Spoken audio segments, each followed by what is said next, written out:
When the universe is operating properly, there's approximately 5 months between the last out of the World Series and the first pitch of the new season. This year, it'll be a bit longer, with major leaguers spending more time than usual away from the ballpark. We wanted to know how they are spending this time. Let's take a look behind the scenes. When he's not on the mound, Detroit Tigers pitcher Daniel Norris clears his mind by exploring the world around him through the lens of his camera.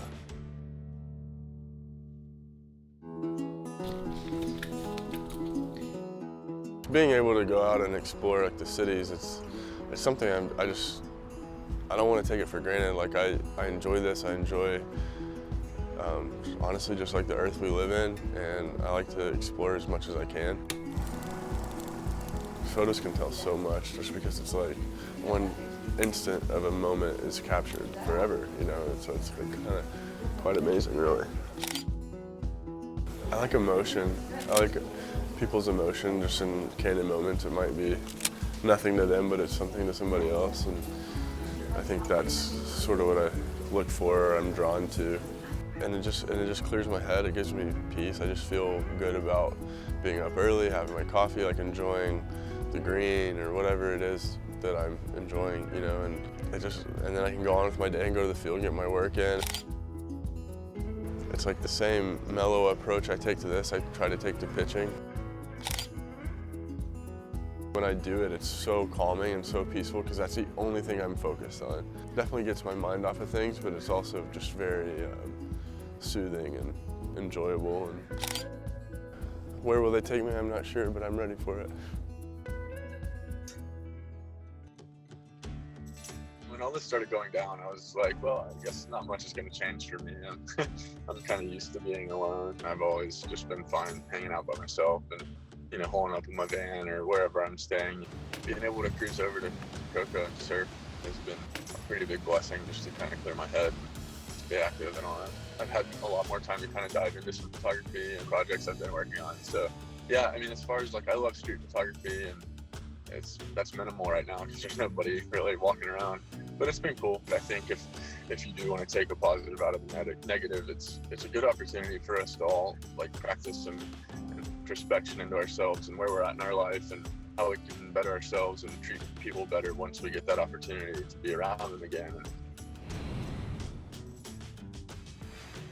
Milwaukee Brewers pitcher Josh Hader has an appreciation for fishing and the great outdoors, something that comes in handy when you are social distancing.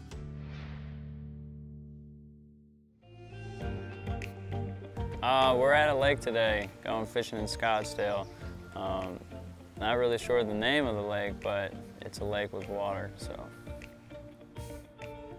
There's a lot of things that you put yourself through in a whole season, and just the pressure of it.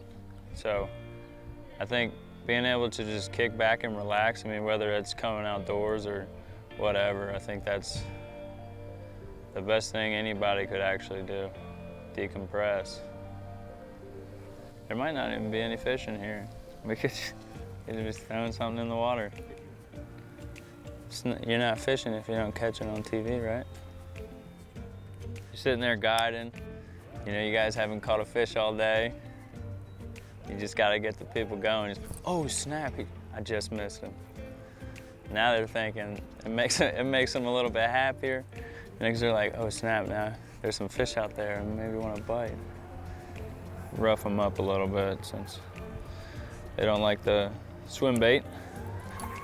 And for me, I can't go wrong with the Cinco. That's like a worm. Like I said, it's a slower worm. 9 times out of 10, you'll at least be able to catch something off of it. Like sometimes you can catch a clam. What is that, a turtle? A clam? What the heck? What? No friggin' way. You ever seen anything like that? It's just something you can do to really just ease everything. It's a place where I can decompress and get away from baseball and not really have to think about anything else and just really take the moment to enjoy everything.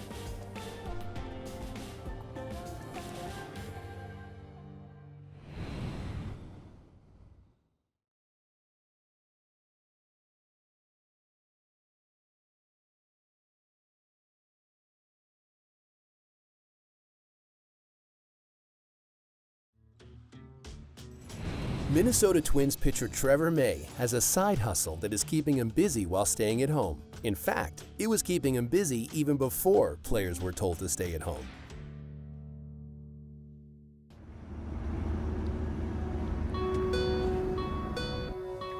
Anyone who's played with me for any period of time knows, like, I take my hobbies very seriously. So everyone just like knows, oh, Trevor's got a thing again. So that's what it started with, like video games. Like, how do you? Everyone loves video games, but how do you turn that into, you know, like a side or like a gig where you can make money off it? All right. Welcome in. So this is where I come to work every day before I go to actual work. When I'm home in Minneapolis, when we have a home stand, this is my home setup. Basically, streaming is just, I use a program that captures my screen. So anything you can see on my screen, and then you can see on the live stream, plus a webcam that shows me in like a little box in the corner. You can see me. This is when I'm just talking to people and chatting, the chat pops up, right? You can see you on there in this little white box, so I can see what everyone's saying to me, and so basically we just have conversations. I liken it to being a baseball player. Why does anyone watch us throw a ball around? Well, it's just the way it's been. So this is kind of a new spectator thing. Basically, it's become a thing where everyone goes, you know, what are you doing on our off day? And they're like, oh, I'm going to dinner, I'm going to a movie, and they're like, Trevor, we know what you're doing. Streaming. I'm a silver linings guy. I had Tommy John in 2017, so that's when I built my stream, like really built it. And this is another time, like when I can't be playing baseball, I need to be really progressing in other things. Streaming's been great. It's taken off. I apply myself the same way that I apply myself on the field a lot, so I get really competitive and like I want to build stuff. The people who are super talented now have time to make that stuff, which is awesome. And then people at home have time to watch it. So there is a little bit out there too. If you look for it, there are things that are available now that weren't before. Cincinnati Reds pitcher / outfielder Michael Lorenzen is on a very short list of legitimate two-way players in the major leagues. His unorthodox workout regimen might help to explain why.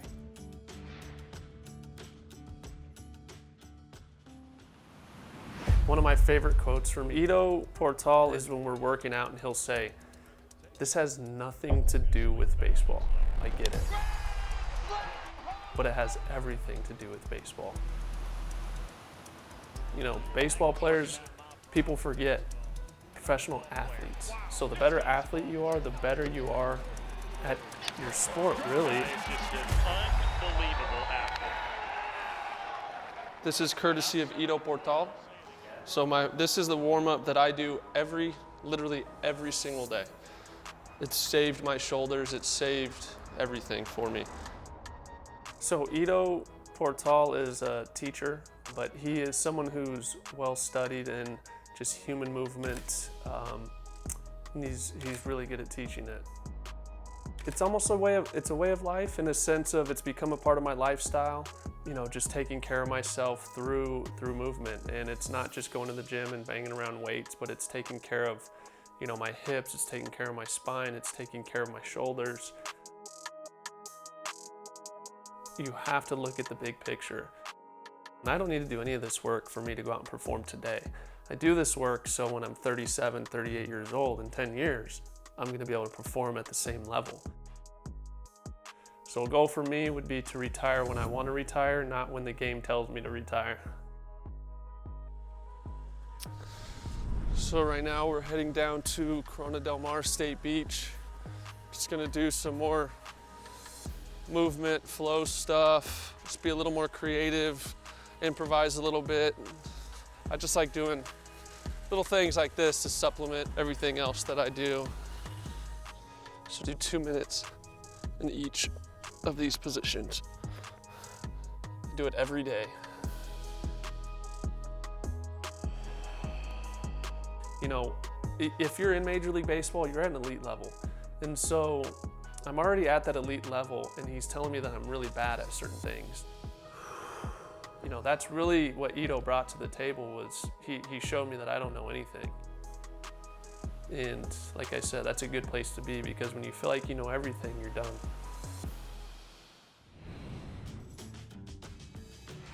Many professional athletes think of their body as a temple, but for Cleveland Indians pitcher Mike Clevenger, it's more like a work of art.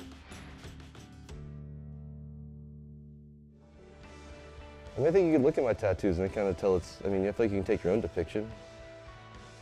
I think it kind of tells its own story between, you know, the flowers, my family, the Native American stuff.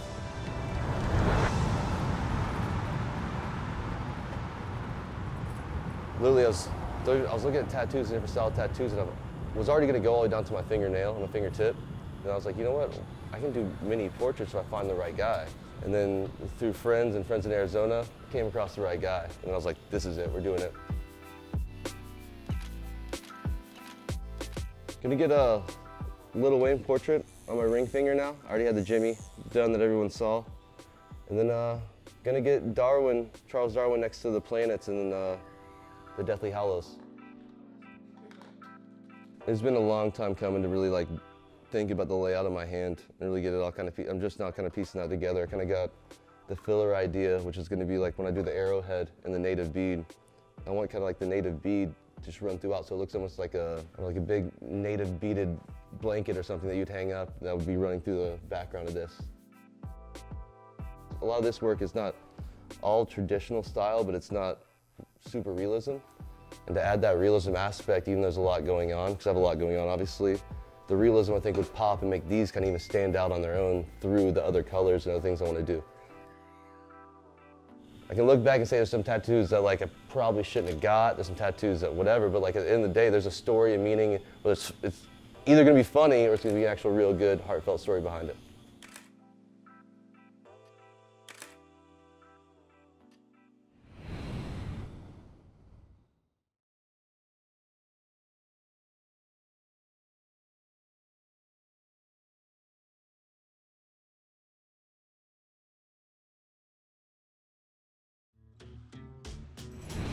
Born and raised in Puerto Rico, Minnesota Twins pitcher Jose Berrios spends part of every offseason at the beach near his hometown. But as you'll see, this is no vacation. Every Friday in January, we go to the beach and work out there early in the morning. So it's fun because everybody want to go to the beach, but tomorrow is different because we're gonna go to the beach and then we want to work. So it's hard working on the dirt. So, you know, we see. Tomorrow you guys go in there, so you're gonna see.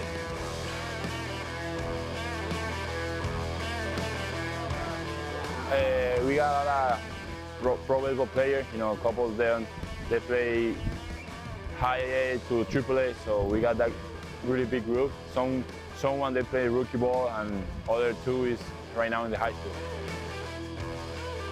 So I come to Puerto Rico every off-season to do the same thing, you know, be better person, be better athletic, and be ready for the next season. You know, always I prepare myself to, you know, do the best thing out there on the ballpark. So that's why we feel better this year. I feel like more stronger and more flexibility in myself. So this year, I wanna put in more K. I think about like 250 or more, and then try to make the 20 win, make the All-Star game again, then try to be a candidate for Cy Young, and I want to be in the playoff again because I thought we got the group to be there for 6-7 years in a row. Players aren't the only ones working hard during the offseason. Yankees minor league hitting instructor Rachel Balkovec has high standards for the players she coaches. But the standards for herself are even higher.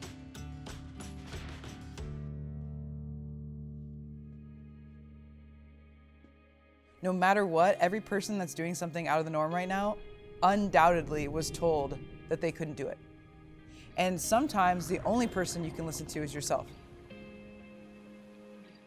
Sometimes there's literally no one else, not one person, that can see your vision and see what you're talking about, because people don't see those things and they project their own insecurities and their own fear of failure onto you because they can't see what you can see.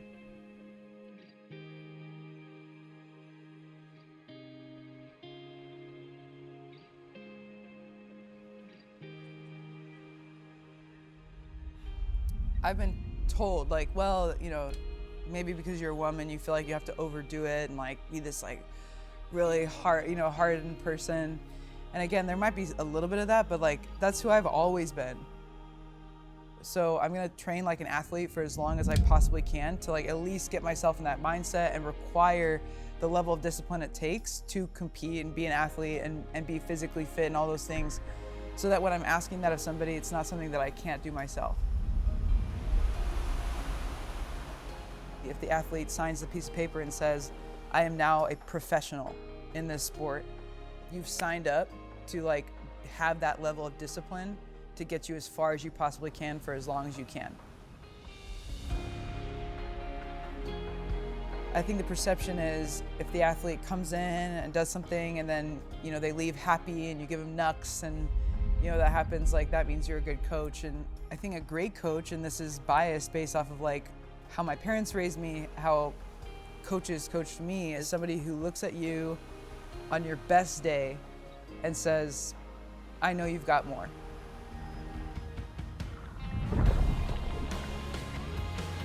You know, whether they end up being in the big leagues or not is really not my main concern. It's developing them as young men and asking them to ask more of themselves without me there, without me there with a stopwatch or without me there on them, reading their metrics to them or whatever. Like, I want them to be able to call on themselves to take themselves to another level and call on their own practice discipline that they have. And from a more global view, you know, after baseball, what does that look like for them? Like, I would be a failure as a coach if all I did for them is increase their batting average.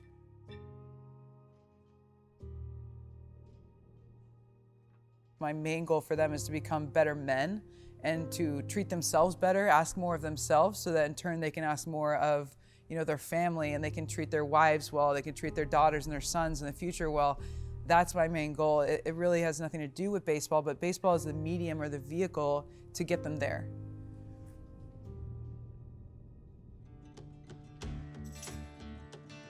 When they said, hey, you're going home, and at first it was kind of like, oh, you're going home, could be a couple weeks. Wow, what an opportunity that I get to be able to sit down and just watch like 4 or 5 straight hours of one of the players and like deep dive instead of just kind of doing a little tidbit here and there. I always say, like, you can use social media for good or for evil.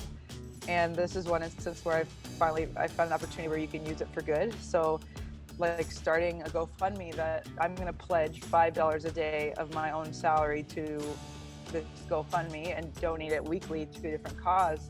That was one of the things where I've kind of devoted some energy to, and that's gone really well. And just, I think if I'm gonna try to ask the players to lead a life as a role model, then I have to do that too. I can't just say it on Instagram and on interviews. You know, I have to live it. And I'm not perfect, but I try to live a life worth following.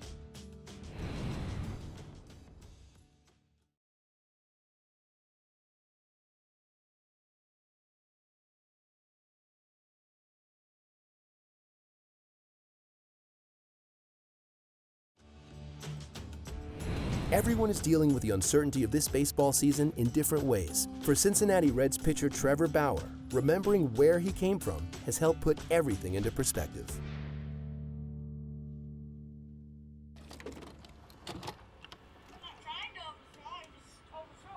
As a kid, I used to ride my bike up the Paseos to a local park to get all my practice in.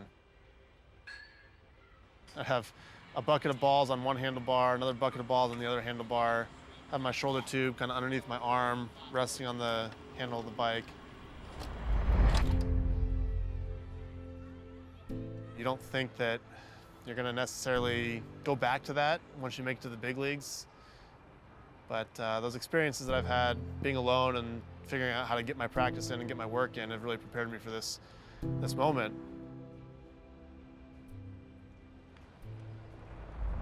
I've always been excited for seasons, but it used to be to prove my teammates wrong or prove my coaches wrong or the support staff or whatever, because coming up in high school, I didn't have a lot of support of my teammates or my coaches. But this year was different for me. It was about being excited to do something with a group of guys that I really love. And so when we found out the news that the season was put on hold, everyone's first thought was with their family.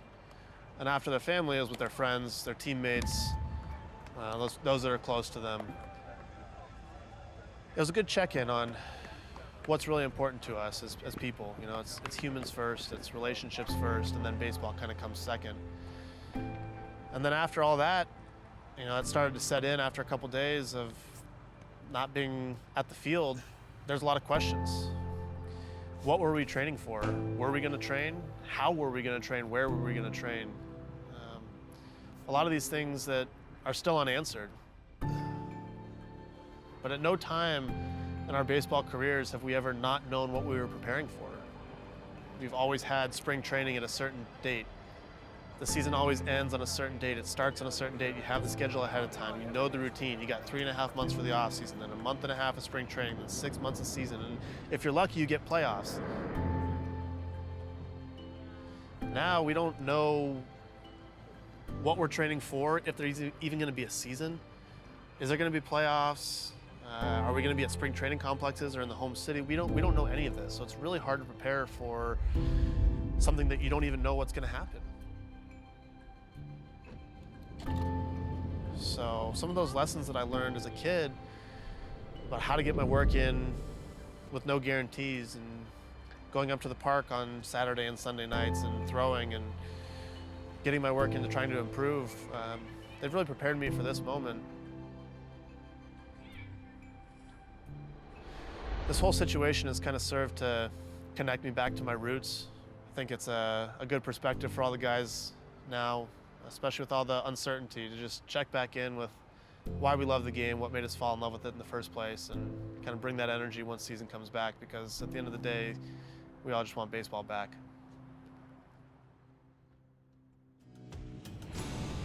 When Major League Baseball suspended the start of this season, the future was thrown into uncertainty. But the game will return, and the players will be ready, thanks to everything happening behind the scenes.